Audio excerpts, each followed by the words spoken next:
Alright, if you recall in the last couple of videos, we were using left and right Riemann sums to approximate the value of this integral here. Now we're going to use midpoints and again 5 subintervals to approximate the same integral. We're also going to show that this approximation falls between what we have, what we had gotten previously for the left Riemann sum estimation and the right Riemann sum estimation. So we're going to show that it falls between 5 and 40, which is quite the gap. And before we begin, I just want to review the midpoint rule. So recall that our midpoint rule states that if we have the integral from a to b of some function f of x dx, well, this is approximately equal to, not exactly equal, but approximately equal to, the limit as n approaches infinity of our summation from I equals 1 to n of f of x bar multiplied by our change in x, or delta x, where our delta x is defined as b minus a over n. That's going to give us the width of each subinterval. And x bar is just the average point, or the midpoint between our left and right sides of our subinterval. And we can find that by taking our left endpoint and our right endpoint, adding them together and dividing by 2 to get our average, and that'll give us our midpoint. So let's figure up what some of these things are going to be.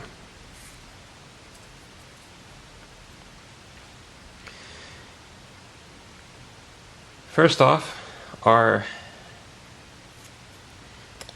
right endpoint, x sub I, well, this is going to be equal to a plus I. In this case, a is just -2. So just by definition, x sub I is going to equal -2 plus I. And normally our I would be multiplied by our change in x. But if you'll notice, if you remember from the last videos, our change of x is just equal to 1, because when we take b minus a over n, here we're taking 3 minus 2, which is just 3 plus 2, which is 5. And we're only using 5 subintervals, so we have 5 over 5, which is just equal to 1. So our change of x each time is just 1. So that's the same as multiplying this by 1, and we would just get I again. So x sub I, or our right endpoint, is -2 plus I. X sub I minus 1, well, this is just going to be equal to -2, that's our a, plus, and everywhere over here where we had an I, we're just going to substitute it with an I minus 1, and that I minus 1 would be multiplied by our change in x, but as we know, our change of x is just 1, so that doesn't change anything. So this is -2 plus I minus 1, and when you do the algebra, you get that this equals -3 plus I. So our right endpoint is -2 plus I, our left endpoint is -3 plus I. We're going to add these together, divide it by 2 to get our average. Our average of the two, and that'll give us our midpoint calculation. So let's see here, -2 plus I, and when we add this, we're subtracting 3 here, adding an I, and dividing everything by 2. Now here we have I plus I, that just gives us 2I. Here we have negative 2 minus 3. That just gives us minus 5. Everything over 2. Let me put the 2 over here so you can see that when we have the 2 in the denominator, if we just were to separate our numerator up here, that would just give us I, the 2's would cancel out in the numerator and the denominator, minus 5 over 2, and that's as simple as we can get it. That is going to be our x bar value. So this is going to equal our x bar value. Now, remember, we're not taking the limit as n approaches infinity. We don't have an infinite number of subintervals. We only have 5 that we care about. So we're going to ignore this, and everywhere we see an n, we're just going to place a 5 there. We want to take the summation from I. Move this up so you can see better. We want to take the summation from I equals 1 to 5 of some function. In this case, our function is the cubed function. So I'm just going to put our brackets here. I'm going to put our x bar value inside of it. We have I minus 5/2. That's going to be cubed, and we're going to add a plus 1. That's just how we defined our function.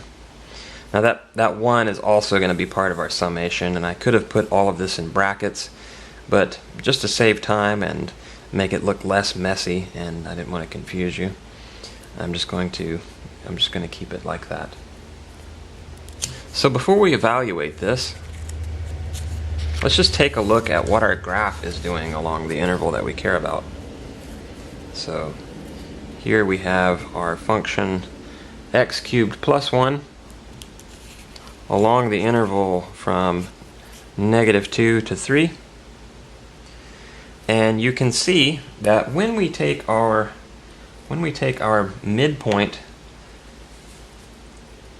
values and base our subintervals on that, our subinterval blocks on that, notice that it hugs the curve a little more tightly. So for example, here you have a triangular wedge, and that's a negative area. Here you have a triangular wedge that's a shaded region.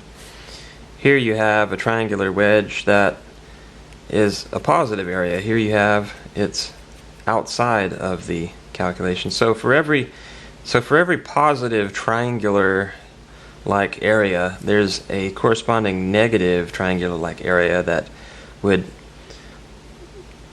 more or less cancel it out. So what we should be left with is a closer approximation to the area under the curve.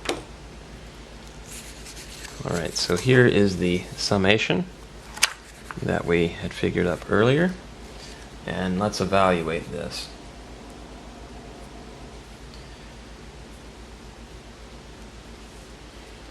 Alright, so when we expand this, this is just going to equal the sum from I equals 1 to 5 of I cubed, and I'm going to put a plus here. We have 3. I'm just using Pascal's triangle. Now, the power of I is going to be 1 less. That's I squared. And then we're going to have our minus 5/2.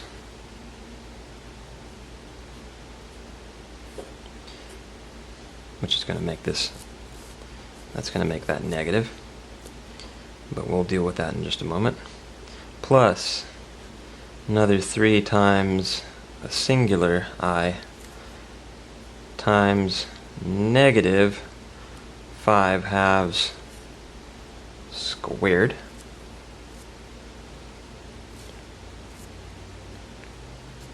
plus negative 5/2 cubed. Now this is going to be a negative value. and then we have plus 1. And when we clean this up a little bit, that gives us our summation. I equals 1 to 5 I cubed, and notice we bring the minus out here. That's going to give us 15 halves I squared.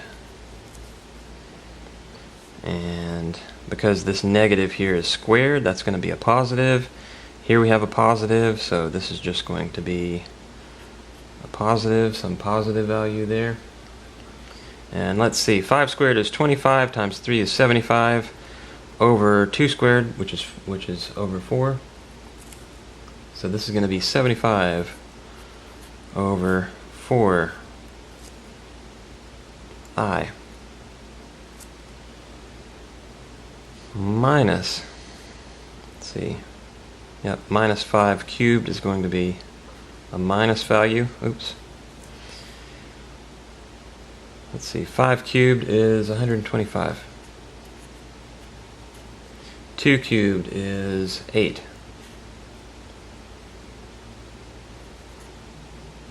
And this is going to be plus 1 here. Well, we only have one I cubed value here. We only have one I squared value and only one I value. Here, these are just constants out here that we can group together. We can add them together.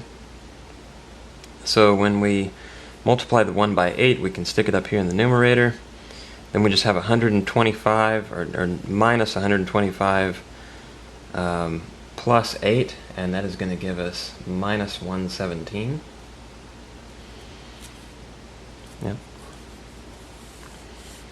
So this is going to equal the sum from I equals 1 to 5 of I cubed minus 15 halves I squared plus 75 over 4I minus 117 over 8. And now we can distribute our summation just by the summation properties. And this is going to give us, let's move over here so we have a little bit more room. This is going to give us the sum from I equals 1 to 5 of I cubed minus, I'm just going to pull the 15 halves out of here, 15 halves times the sum of from I equals 1 to 5 of I squared plus, again, pull the 75 over 4 out times the sum of I equals 1 to 5 of I minus 117 eighths times the sum from I equals 1 to 5, 1, which, as you know, this is just going to be multiplied by n. In this case, n is equal to 5. So this is going to be 117 eighths times 5. And if you remember from our summation formulas, this is going to equal 5 times 5 plus 1 over 2, all of that squared,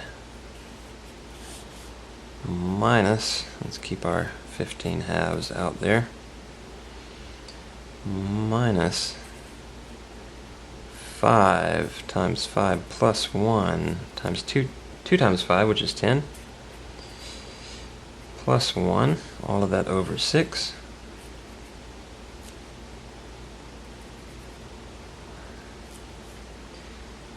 plus 75 fourths. 75 fourths. And the summation of I is just going to be n times n plus 1 over 2. In this case, n equals 5. So that's 5 times 5 plus 1 over 2. And then finally, we just have minus 117/8 times 5. Alright, so when we evaluate this, 5 times 6 is 30, divided by 2 is 15. 15 squared is 225. Minus 15 halves. 5 times 6 is 30. Times 11 is 330 divided by 6. Let's see. Well, let's see, divided by half, that's going to give us 165. We can keep the 6 in the denominator.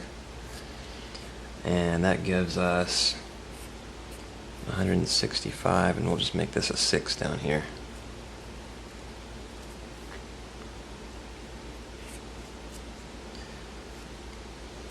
Plus, that's the good thing about arithmetic, is sometimes you can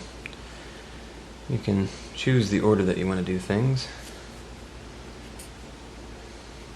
just so it's less strain on your brain, as long as you're still respecting the order of operations. Let's see, 5 times 6 divided by 2 is going to be 15. Alright, minus 117 times 5 over 8. That's going to be minus 585 over 8. Alright. So, just to save time, if we use our calculator,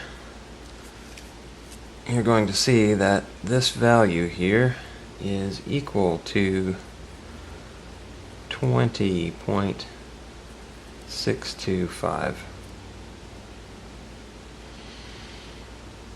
Alright, and the premise that we started with, here is that the answer that we get should be somewhere between 5 and 40, and most definitely 20.625 lies between 5 and 40. And notice that this is different than if we were just take the value of our left Riemann sum and the value of our right Riemann sum, add them together and take the average by dividing by 2. If we were to do that, we would get 5 plus 40, or 45, divided by 2, or 45 divided by 2. I'll move this up so you can see what I'm doing. And that would give us 22.5. But this is actually going to be less accurate. What we did here using midpoints is more accurate than this. You could just imagine that, let's go back to our graph. If we're just taking the left or the right endpoints for a Riemann sum, well, we could have a gross underestimate or we could have a gross overestimate. And what the midpoint rule establishes is it gives us an approximation that, like I mentioned, it hugs the curve of the function more closely. So what we get is going to be more close to the actual answer than if we just did the left or right Riemann sums, or even just taking the average of the left and right Riemann sums. So hopefully you appreciate all the work that we did just to get to that point.